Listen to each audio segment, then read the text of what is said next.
আসসালামু আলাইকুম। আমি এখন বানাবো খুবই সহজ এবং দারুণ মজার একটু অন্য ধরনের একটা টমেটোর চাটনি, যেটা পোলাও বিরিয়ানির সাথে তো খাইতে পারবেনই, চাইলে যারা বারবিকিউ করেন তারা বিভিন্ন ভাজা পোড়ার সাথেও আরামে খায়া ফেলাইতে পারবেন। তৈরি করা খুব সহজ, অসাধারণ স্বাদ। তো আসেন দেখি শুরু করা যাক। তো আমি সেই জন্য কিছু টমেটোকে বড় সাইজে বেশ লাল লাল দেখে নিলে সবচেয়ে ভালো, এগুলোকে কেটে আমি যেটা করব, এগুলোর দিকে একটু রাখলেও হয় কিংবা ফেলে দিলেও হয়।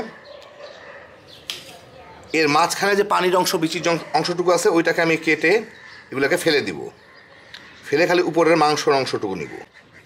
এই যে দেখেন, এগুলা অতিরিক্ত পানি যেটুকু আছে সেটুকু এইভাবে ফেলে শুধুমাত্র এই মাংসর অংশটুকু নিব এবং এইটাকে আমি ছোট ছোট টুকরা করে নিব, যাতে আমার খুব জলদি সিদ্ধ হয়, জলদি গলে যায়। যেভাবে হোক একটা ছোটো ছোটো টুকরা করে নিলেই হলো। তো এরকমভাবে আমি নিব। তো আমি চেষ্টা করব যাতে এগুলো ফেলে টেনে নেওয়ার পরে অন্ততপক্ষে 500 গ্রাম টমেটো থাকে। তো আমি মোটামুটিভাবে 1.5 কেজি মানে 700-750 গ্রাম টমেটোকে কেটে এভাবে নিব। তাহলে আশা করতেছি আমি আমার 500 গ্রামের মতো টমেটো টিকবে, আধা কেজি টমেটো টিকবে। এগুলো অধিকাংশ জলীয় অংশ, এই জলীয় অংশটাকে শুধু শুধু জাল দিয়ে লাভ নাই। আমি খালি মাংসর অংশটুকু নিব এইভাবে কেটে ছোটো ছোটো করে। আমি ছোট একটা ফ্রাই প্যানে আধা চা চামচ গুয়া মৌরি, মিষ্টি সফ বা যে যাই বলেন না কেন মৌরি নিছি, আর 1 চা চামচ আস্ত জিরা আর একটা শুকনা মরিচ, এইগুলাকে একটু তেলে নিব। এই মিনিট দেড়েক মচমচো করে ভাজা হয়ে গেলে আমি চুলাটা বন্ধ করে দিই। এখন এগুলাকে আমি একটু গুঁড়া করে নেব। একদম ফাইন গুঁড়া না হলেও চলবে, একটু দানা দানা থাকলে অসুবিধা নাই। একটু ঠান্ডা করে গুঁড়া করলে একদম গুঁড়া হয়ে যাবে। আমি একটা কড়াইয়ে 1 টেবিল চামচ সরিষার তেল গরম দিচ্ছি। এখন একটু চুলার জালটা কমায় দিই, অনেক গরম হয়ে যেতে পারে। এর মধ্যে আমি 3টা শুকনা মরিচ আর 1 চা চামচ 5 ফোড়ন দিব। দিয়ে একটু ফোড়ন দিয়ে নিব আর কি, কয়েক সেকেন্ডের জন্য। এই আধা মিনিটের মতো নাড়াচাড়া করেই এগুলা ফুটতে শুরু করলে দেখেন, আর এর ফ্লেভারও বের হয়ে গেছে। এর মধ্যে আমি টমেটোগুলাকে দিয়ে দিব। এইভাবে কেটে রাখছি যে টমেটোগুলাকে দিয়ে দিব।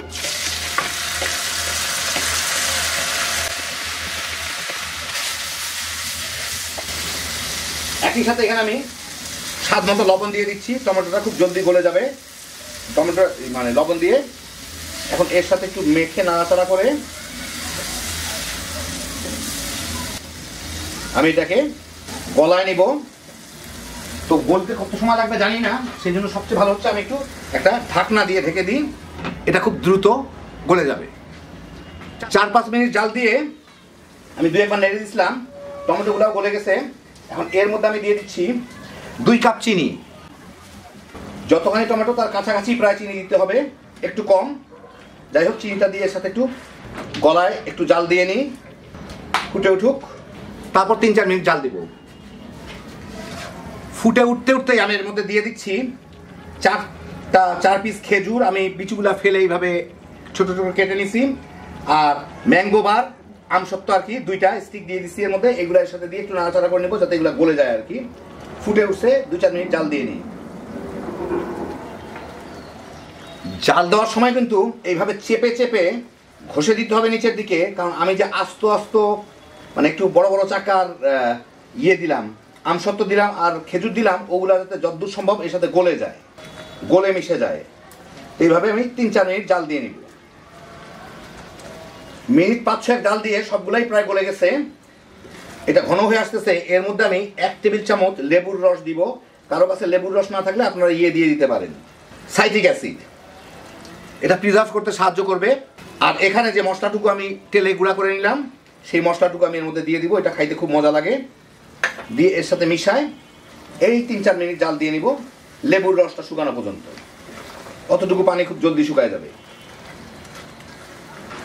মিনিট 2-3 জাল দিয়ে প্রায় শুকায় গেছে। এখন আমি এর মধ্যে দিচ্ছি প্রায় 1.5 চা চামচের মতো বিট লবণ। এটা দিলে ফ্লেভারটাও ভালো আসে, টেস্টটাও খুব ভালো আসে। খেয়ে দেখে নেবেন, যার যার পছন্দ মতো দিয়ে দিবেন। আমি একটু খেয়ে দেখে নিই। ফ্যান্টাস্টিক। চুলাটা বন্ধ করে দিই। একটু পরেই আপনাদের বেড়ে দেখাচ্ছি। এটা প্রচন্ড গরম, একটু ঠান্ডা হয়নি, আরও শক্ত হয়ে যাবে এটা। তো এই দেখেন, হয়ে গেল আমার দারুণ মজার টমেটোর চাটনি, একদম অন্য রকমের। এর সাথে 2-3টা ম্যাঙ্গো বার কিংবা আমসত্ত্ব দিয়ে দিলেই হয়ে যায়, আর একটু খেজুর, স্বাদটা একদম বদলায় যাবে। এটা পোলাও বিরিয়ানির সাথে যেমন খাওয়া যায়, তেমন অনেকেই আজকাল বারবিকিউ করতেছেন। বারবিকিউয়ের সাথে কিন্তু খাইতে অসাধারণ, বিশেষ করে বিভিন্ন ধরনের মাংস, পোড়া, ভাজা এগুলোর সাথে তামা করে খায় ফেলাইতে পারবেন। খুব সহজ তৈরি করা। ফ্রেশ টমেটো বাজারে উঠছে, ঝটপট বানায় ফেলেন, খুব বেশি সময় লাগে না, সব মিলে আধা ঘন্টার মতো টাইম লাগে। আর এটা ফ্রিজে রেখে অন্তত 1-1.5 মাস এমনি খাইতে পারবেন। হ্যাঁ, বিজোসের একটা আইটেম। আল্লাহ আপনাদের সবাইকে ভালো রাখুন, সুস্থ রাখুন, নিরাপদে রাখুন। ইনশাল্লাহ বেঁচে থাকলে আবার দেখা হবে। আল্লাহ হাফিজ।